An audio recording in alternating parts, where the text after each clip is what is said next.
Do you guys remember this bike? This is my 1995 Honda Elite 50 two-stroke scooter. I know this bike isn't your guys' favorite because every video I post with it flops. But we've been having a ton of fun riding this thing around since I built it. But recently, we ran into some issues. I moved to a new area that's a lot more scooter friendly than where I used to live. So we've been riding this Elite a lot more, as well as the Piaggio Typhoon from the last video. These things have been getting some miles put on them. And the Honda Elite, unfortunately, is developing an issue where it's leaving us stranded and dying while we're out on the road. Now, there's a couple things that can make a two-stroke like this run really bad. But unfortunately, I don't know what the problem with this bike is. So today, we're gonna tear into it and hopefully get it running better. Engines need three things to run: spark, fuel, and air. And if any of the three are missing, it's safe to say it's gonna run terribly or it won't run at all. And I think that's the case here with this Honda Elite. So when we have gotten this thing to run, it'll run good for a couple minutes and then it just starts to die out like it's losing fuel. When you kickstart it and it starts, it'll idle, and if you give it any bit of throttle, it dies, kind of like the main jet is clogged or something. So I'm gonna see if it'll turn on right now. And it dies. We're getting like 2 seconds out of it, it burns up the fuel, and it's shutting off. So let's dig into this thing, we'll get the plastics off, check out the spark plug, the carburetor, clean everything up, and see what we can do. So the thing about scooters is that the engine and basically all the important components are underneath this big old toilet bowl seat here. But luckily, pretty easily, we can just take all these plastics off and get really good access to everything we need. So we're gonna start by removing all this, getting a better look at what's inside. Oh, gone forever. Nice. I feel like you're just getting only my face. Is that what's happening here?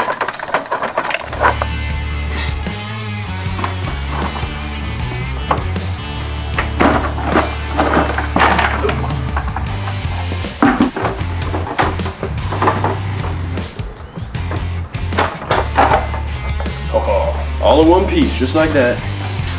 And you got access to every dang thing you could possibly need. Pretty neat. I don't know if I'm breaking things or taking it apart legitly. That's the thing about old scooters like this, is that they just used cheap plastic in 1990 when they built it. So when you take it apart, there's a pretty good chance that everything's just gonna snap, but it's okay. We can now see the gas tank, the air box, the carburetor, the engine, and we got the spark plug boot right here on top. So we can start digging into this thing one by one and figuring out where the issue lies. The first thing we're gonna do is check for spark, and we're gonna do that here at the top of the cylinder, right where the spark plug connects to the boot and the wire here. This sends the electricity to the spark plug. We're gonna undo that, take the spark plug out, and then connect it, kick it over, see if we have spark. That was loose. Oh, barely. So the plug is pretty dark brown, but there's not like a ton of liquid fuel. So I don't know if it's been running too rich or just rich enough. It hasn't blown up to my knowledge, so that tells me it should be getting enough oil, but we're gonna go ahead and plug this back in here and find something to kick it on. We'll see if it's sparking. Ooh. All right, so clearly this thing seems like it's getting a healthy amount of spark. It's definitely not fouled. So I'm gonna go ahead and rule out spark as the issue. I think my original assumption was correct and it's a problem with the carburetor. So let's dig in to the fuel system. While we have it apart under here and the spark plug is out, I figured it'd be fun to do a compression test just to see how this 70cc kit has held up over these past 100 miles that we've been beating on it. So got the compression tester hooked up, give it some kicks, we'll see what we're running.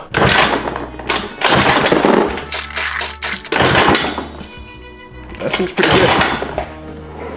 So that was like 4 or 5 kicks. We got 150 PSI, so it's safe to say the cylinder is still in great condition. Let's move on to the fuel.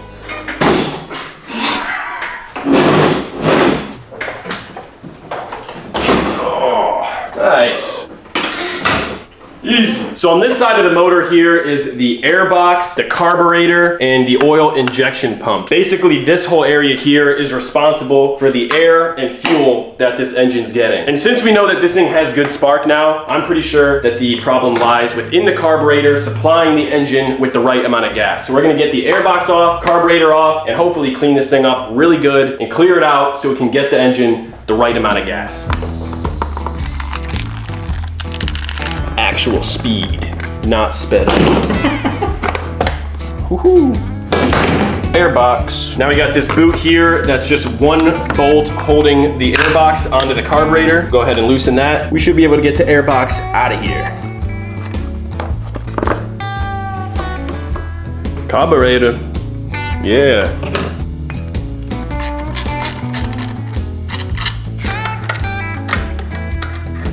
Dang. World's longest bolt.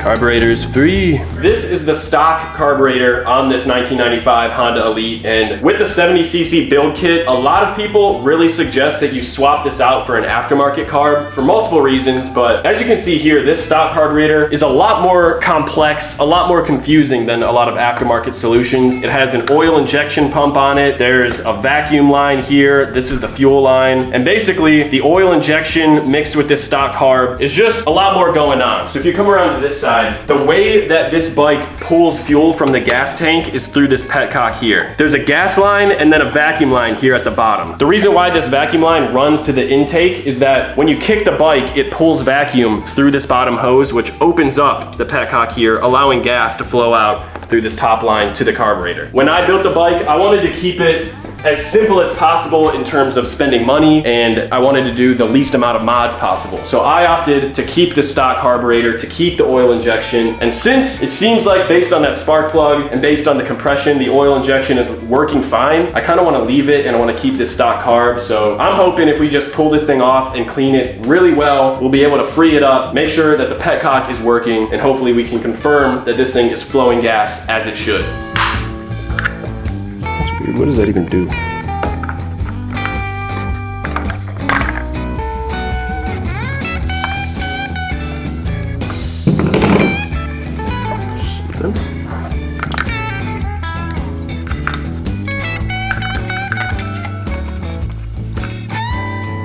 That is the smallest little freaking carburetor I've ever seen.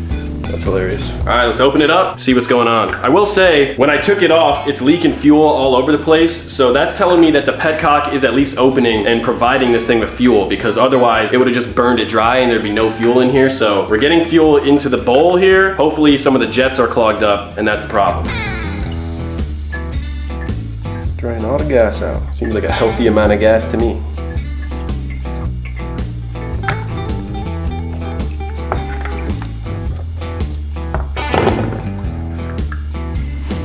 So now that the float bowl is off and we can see inside of here, you really want to check and make sure that it's not super grimed up, it's not super gunky. Seems like the float has decent movement here, but the jets here, this is the main jet. That would be the reason why it was stalling and dying when we were giving it full throttle, is because something like this is clogged up. So you really want to make sure that every single hole in here that fuel is supposed to go through is cleaned out. Spray some brake cleaner through all of that, and we're about to do that, clean this thing up as best we can, and then hopefully reassemble it and see what happens. So this here is the idle screw, and then this is the fuel screw, which basically adjusts how much fuel the bike is getting while it's idling. I want to take those out as well and clean out those holes that those go into. But before you do that, you want to make sure you remember what setting they're on. Basically, you can do that by turning them all the way in until they're bottomed out inside of the carburetor here. And then that'll tell you that when you reinstall them, you bottom them out and you just turn them out the same amount of turns that they were before. So I'm gonna go ahead and note down what settings these were at, take them out, and then we can clean up this whole thing.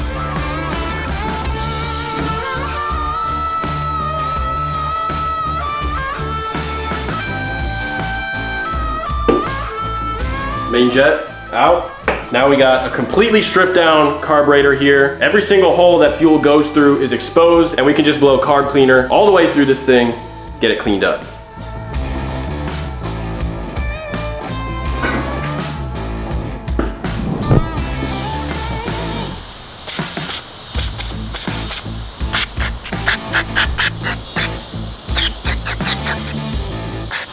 Oh! Oh, might be. Wasn't sure where that one went to. The little air ports. They're all like connected to random different things that you never know. So it's important to clean all of them out. That one looks a little gunky.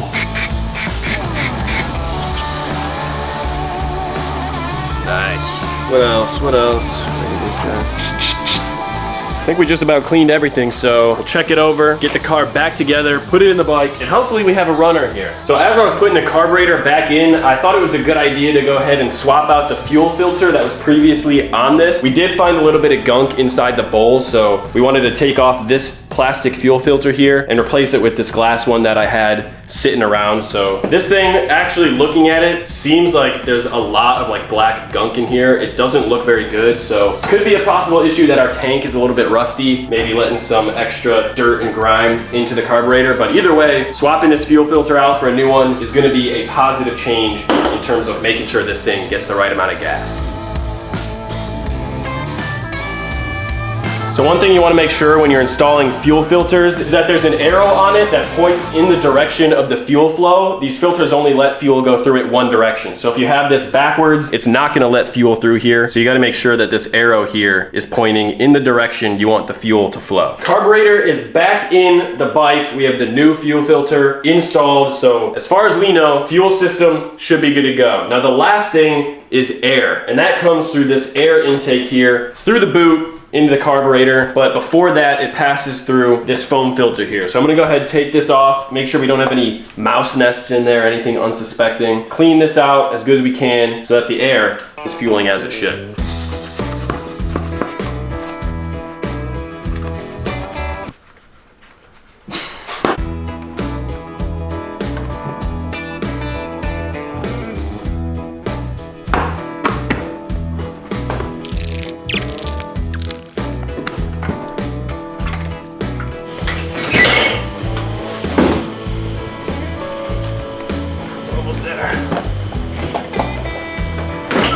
So we got the bike back together, and before we go ahead and start it, I want to make sure that it's topped off on fuel, because obviously fuel could be the problem. So we're going to fill it up, but I want to make sure that if the oil injection is the problem slightly, I'm going to mix a little bit of two-stroke oil into the gas that we put in there, just to make sure that the engine doesn't seize up and nothing stupid happens to the cylinder because it's not getting enough oil. So this is just a safety precaution until we can make sure that everything's working there. Go ahead and mix this up, throw it in the bike.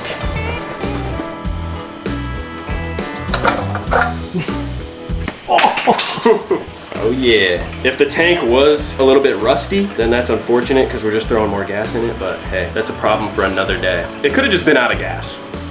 That'd be funny. She's topped off now, that's for sure. Let's go.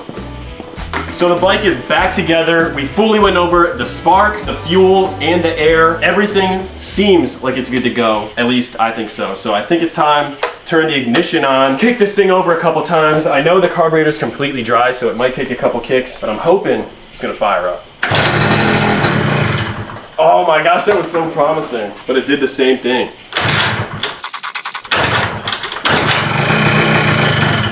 Dude, I think it's doing the same thing. All right, first couple times, it was dying a little bit, but we just kicked it, and it seemed like it wanted to stay alive a little bit more, so I'm thinking that the fuel system is just kind of purging itself of air. Gonna keep going. Oh, we got a rev.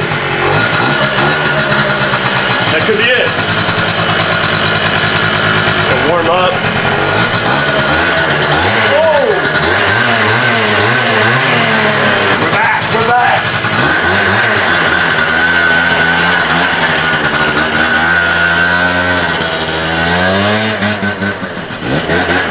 Oh yeah.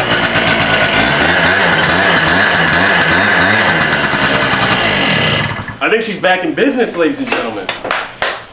That's fantastic work today. As you can see, it's not that hard. It only needs 3 things, right? We went over them today. We found out what the problem could have possibly been. Pretty sure that carb was gunked up. So cleaning that definitely did the trick. It seems like it's running good now. So only thing left to do is get this thing out, rip it a little bit on the streets, and have some fun.